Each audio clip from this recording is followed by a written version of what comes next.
Penalty is a somewhat abstract word, and I get that. So today we're going to make it more concrete by walking through different examples across different areas of your life. The simplest place to start is financial penalties. Debt with interest is the obvious example, but many classes of problems can create financial penalties. If you forget to change the oil in your car and your car breaks down, that extra cost is a financial penalty on your forgetfulness. If you use the wrong oil, it is a penalty on your lack of knowledge. If you go to an expensive restaurant with somebody because you can't bring yourself to tell them no, that cost could be seen as a penalty on your people pleasing. But penalties are not just financial. Time penalties are everywhere. If you do not clean your dishes and the food crusts on, it takes you longer to clean them later. That's a time penalty. If you communicate poorly and a coworker has to redo something, that's a time penalty. Of course, other systems have penalties too. Poor body mechanics can lead to physical wear and tear. Procrastination can create stress penalties as the tasks pile up.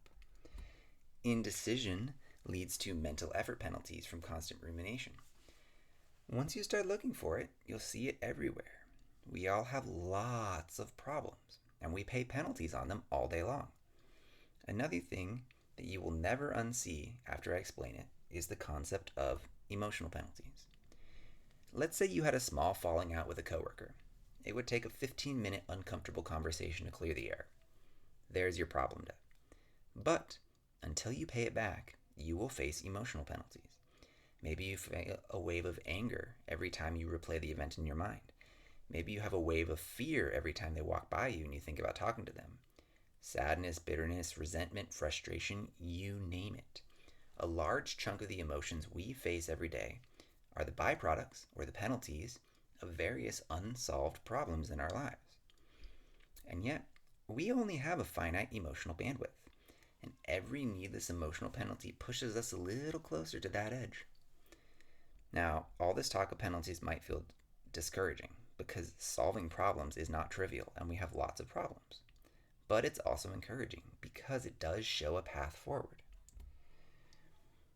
Even if many problems are outside our control, there are still many we can solve. And every problem you solve removes future penalties and it makes your life a little easier, which trends you away from burnout. Now, in the next episode, we'll tackle the natural question. If we have so many problems, where should we even start?